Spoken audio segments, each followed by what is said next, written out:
네, 성가대가 가운을 바꾸고 나니까 참 권세가 있습니다. 저는 이렇게 금색이 잘 없는데 번쩍번쩍하는 금색이 들어가서 얼마나 보기도 좋고 하나님께서 영광 받으시기를 바랍니다. 네, 새 옷을 입었으니 찬양도 더 새로워지고 날마다 새 노래로 찬양하시는 우리 성가대 되기를 바랍니다. 네. 오늘은 교회력, 그러니까 교회 달력으로 따지자면 마지막 주일입니다. 세상 달력으로는 아직 한 달이 남았지만 교회력의 달력은 오늘이 마지막 주일입니다. 그래서 다음 주가 되면 새로운 교회력으로 새해가 사실은 교회력은 시작이 되죠. 그래서 대림절 첫째 주일부터 시작이 됩니다. 보통 전통적으로 교회는 이 교회력의 마지막 주일이 되면 왕이신 그리스도의 주일로 지키게 됩니다. 전통적으로 그러니까 뭐 몇천 년이나 된 것 같은 전통으로 생각하시는데 사실 이 왕이신 그리스도의 주일은 역사가 100년 남짓밖에 안 됐습니다.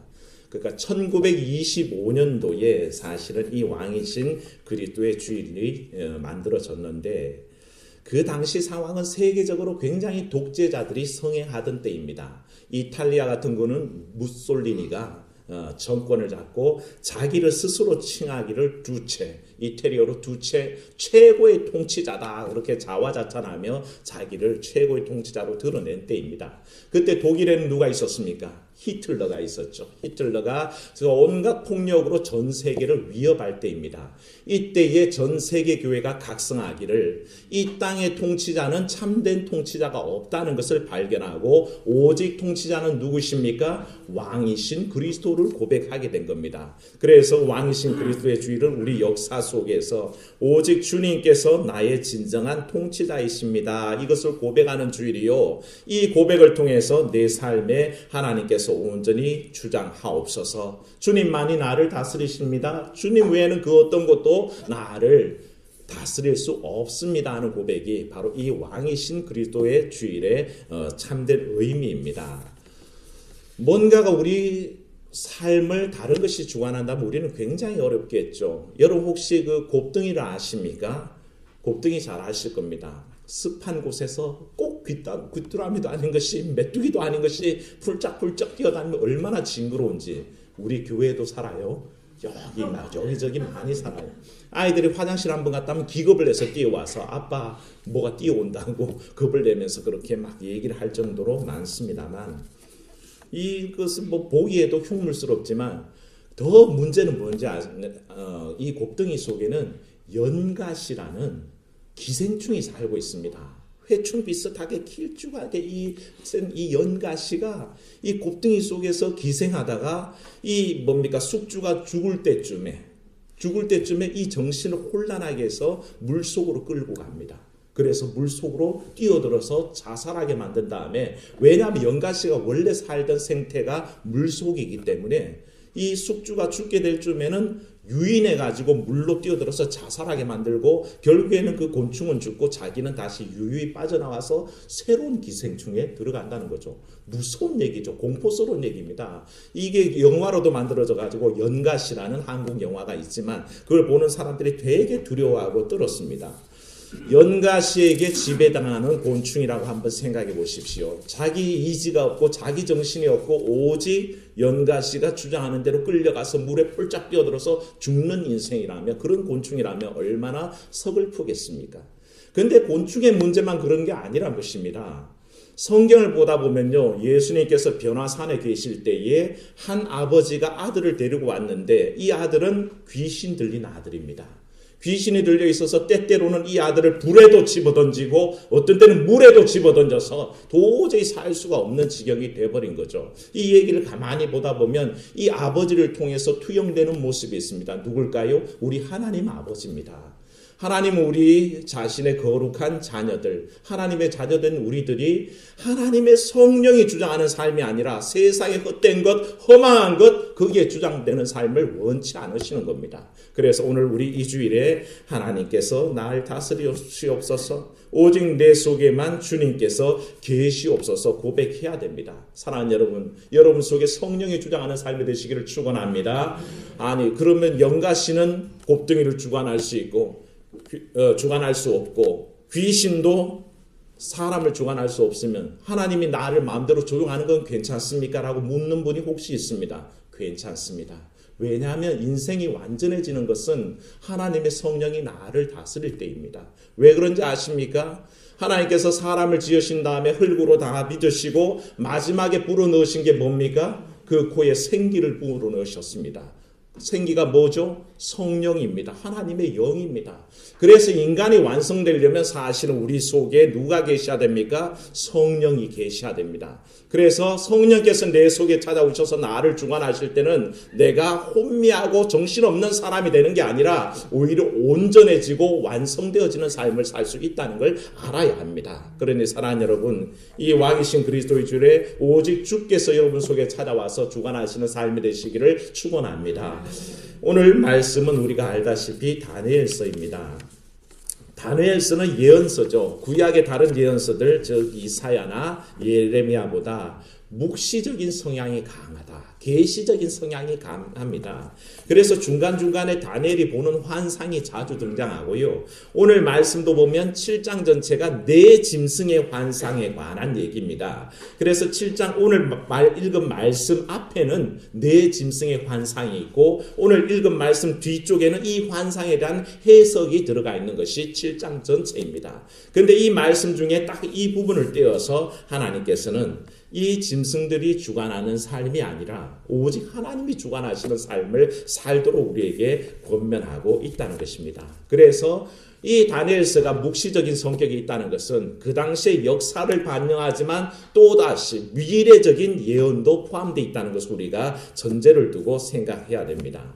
다시 말하면 네 짐승이 다스리는 때가 있다는 것입니다. 네 짐승으로 표징되는 그 상징되는 강대국들이 차례차례 흘러가면서 이스라엘 주변들을 지배합니다.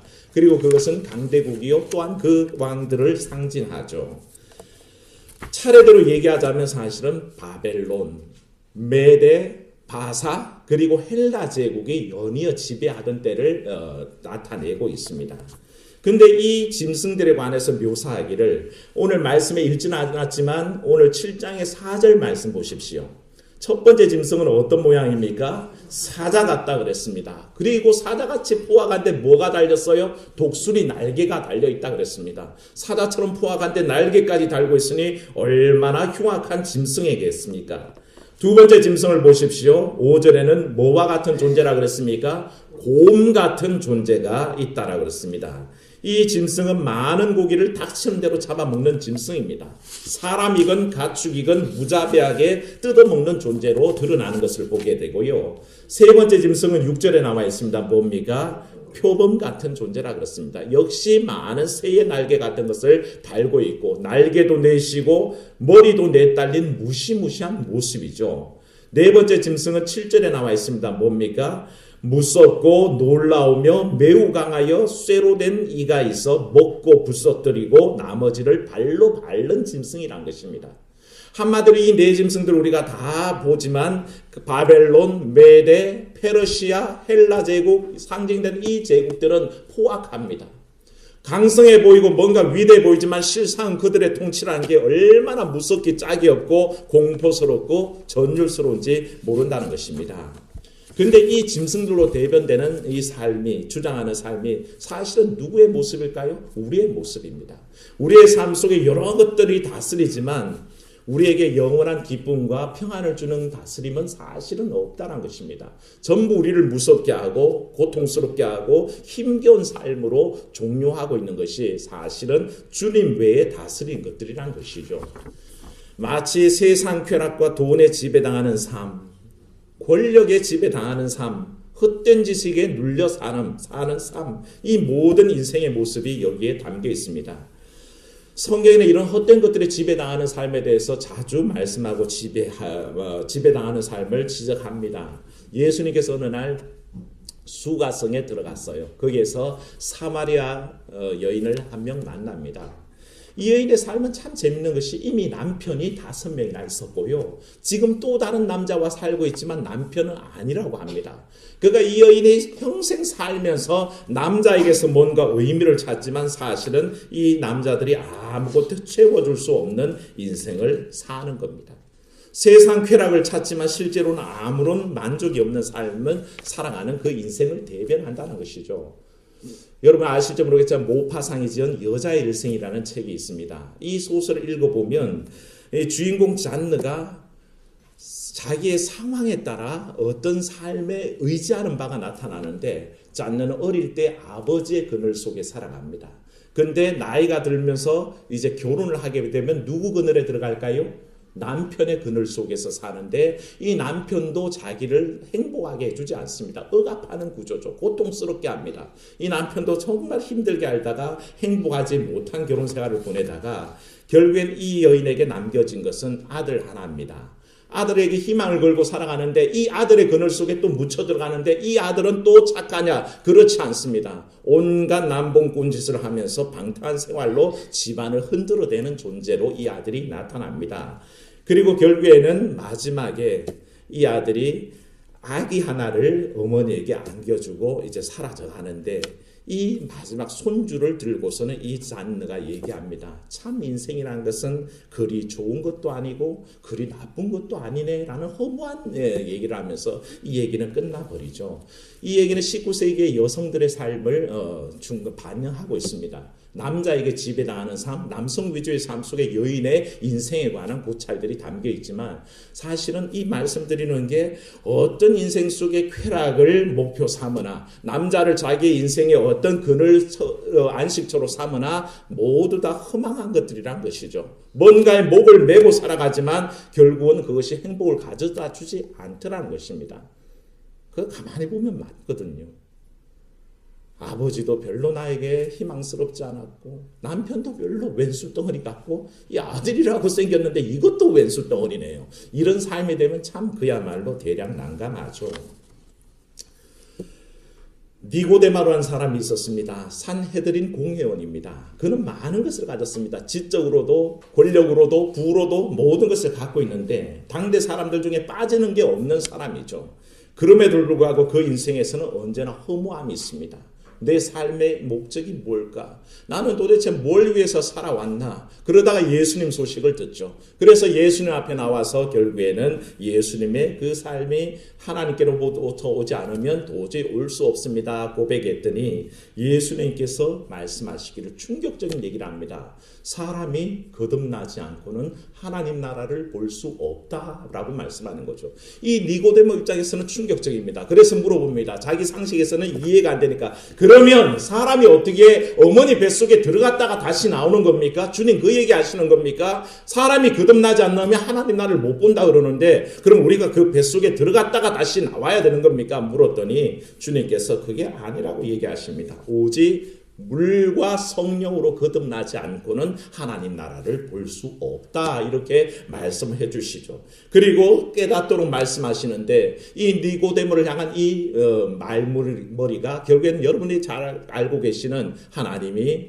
세상을 이처럼 사랑하사 독생자를 주셨으니 이는 저를 믿는 자마다 멸망치 않고 영생을 얻게 하려 하심이라. 이 영원한 진리를 니고데모에게 선포해 주시는 겁니다. 결국 겉으로 갈망하던 구원의 길을 열어주셨던 거죠. 자기 인생 중에서 지식, 권력, 명예 이거 아무리 추구해봐야도 자기 삶에 뚜렷하게 지배당할 수는 없다는 것입니다. 행복해지지 않더라는 것입니다. 그러면 여러분들에게 물어봅니다. 여러분의 삶을 지금 지배하고 있는 건 뭡니까? 돈이 지배하고 있습니까? 명예가 지배하고 있습니까? 아니면 지식이 나를 지배하고 있습니까? 근데요. 그런 유가 나를 순차적으로 지배해봐야 그것들은 결코 나를 행복하게 하지도 않고 온전하게 만들어주지도 않습니다. 아무리 바벨론이 메대가 바사가 그리고 헬라 제국이 번갈아 가면서 오지만 그것은 공포요 무서움이요 전율스러운 그 떨림밖에 없는 인생이란 것입니다. 우리 인생에 뭐든지 흘러갑니다. 어떤 때는 아버지를 의지하고 남편을 의지하고 자식을 의지해보지만 이거 다 흘러간다는 것입니다. 어떤 때는 돈을 의지하고 어떤 때는 건강을 의지하고 어떤 때는 부와 명예를 의지하지만 이거 다 흘러가는 것이라는 것입니다. 이 모든 것들이 나를 행복하게 하느냐? 절대 그럴 수 없다는 것입니다. 그래서 다니엘은 굳건하게 말씀하시기를 이 모든 제국이 다 지나갈 것이요 오직 하늘 보좌에 앉으신 이를 만나게 될 때가 온다는 것입니다. 이 사실을 믿으시기를 축원합니다. 이 세상 제국들은 다 지나갑니다. 그 다스림이라는 것은 허망하기 짝이 없습니다. 거기에 목매달지 마십시오. 그게 마치 내 인생을 주장한다고 생각하지만 천만에요. 그거는 잠깐 있다가 지나갈 것들이요. 나를 영원히 다스릴 이가 9절 말씀에 보면 어디에 앉아 계십니까? 하늘 보좌에 앉아 계십니다. 그분이 나를 다스리시는 분입니다. 그분 앞에서 어떤 심판의 책이 펴져 있습니다. 여러분 인생의 한 사람 한 사람의 행적을 바라보면서 그 생명책을 펴들고 여러분을 심판하실 영원한 통치자가 앉아 계시다는 것입니다. 여러분 이 주님을 바라보시기를 축원합니다. 이 주님이 여러분들의 영원한 다스리는 왕입니다. 그 권세는 어떻습니까? 소멸되지 않습니다. 그 나라는 멸망하지 않는 영원한 나라요. 거기에 왕으로 등극하신 분을 우리가 보게 된다는 것입니다. 13절 말씀에도 이분은 뭐라고 표현됩니까? 따라합시다. 구름 타고 오시는 분. 예, 구름 타고 오신다니까 무슨 허황된 손오공 얘기처럼 듣지 마십시오. 주님께서 언젠가는 우리 가운데 구름 타고 오실 리로 옵니다. 그분은 결코 소멸하지 않는 권세를 가졌고 멸망하지 않은 나라를 다스릴 분이라는 것입니다. 우리 인생이 하나님 통치 아래 있을 때 그리스도의 다스림 속에 있을 때 온전합니다. 그 나라는 영원하다고 하신 그 말씀이 바로 우리가 다스리는 그 나라에 들어갔을 때만이 우리가 온전해진다는 것입니다. 여러분들을 지배하고 다스리는 것은 과연 무엇입니까? 헛된 것에 지배당하지 마십시오. 영가시 같이 혐오스러운 것들에게 자기 삶을 맡기지 마십시오. 귀신 같은 존재에게 맡기지 마십시오. 여러분들이 그저 인생이 흘러가다가 없어져 버릴 신기루 같은 것들에 여러분들의 삶을 맡기지 마십시오. 오직 참된 평안과 능력으로 인도하시는 우리 영원하신 왕 예수 그리스도께 여러분 삶을 들으시기를 축원합니다. 그 주님 앞에 섰을 때에 그 주님이 펴시는 책에 과연 여러분들의 이름이 있을까 두려워하십시오. 오늘 찬송가 불렸지 않습니까? 나팔 불 때 나의 이름, 나팔 불 때 나의 이름, 나팔 불 때 나의 이름 부르실 때 잔치 참여하겠네. 그게 우리의 소망인 것입니다. 사랑하는 여러분, 세상에 속해서 세상의 다스림 속에 있다고 생각하지 마십시오. 돈에 갈급해서 돈이 나를 다스린다고 생각하지 마십시오. 다 흘러가는 것들입니다. 오직 영원하신 권세 가지신 우리 주님 앞에 맡깁니다. 우리 청년들이 잘 부르는 보험성가 중에 내가 주인 삼은 모든 건 내려놓고 내 주 되신 주 앞에 나가 내가 사랑했던 모든 건 내려놓고 주님만 사랑해라는 고백의 찬양이 있습니다. 우리는 많은 것들이 나를 다스린다고 생각하지만 실제로 내 주인은 주님밖에 없다는 것입니다. 나는 많은 것들을 사랑해서 그걸 다 소유한다고 생각하지만 진실로 사랑할 것은 내 주님 한 분밖에 없다는 것입니다. 사랑하는 여러분, 이 고백 속에 이 왕이신 그리스도의 주일에 내 주인은 주님이십니다. 날 다스리시는 이는 주님이십니다. 나의 영원한 왕은 우리 하나님밖에 아니 계십니다. 고백하는 귀한 하루 되시기를 주의 이름으로 축원합니다. 은혜로우신 하나님 아버지, 왕이신 그리스도 주일에 우리의 삶을 돌아봅니다. 주님만 주인 삼아야 하건만 내 인생을 다스리시는 분은 우리 한 분이신 주님밖에 없건만 하나님, 얼마나 많은 것들이 나를 지배하고 흘러가는지요. 돈이 나를 올가매고 있다가 어느 날 건강의 문제가 또 나를 붙잡습니다. 어떤 때는 명예욕과 권력욕과 세상의 헛된 것들이 나를 붙잡습니다.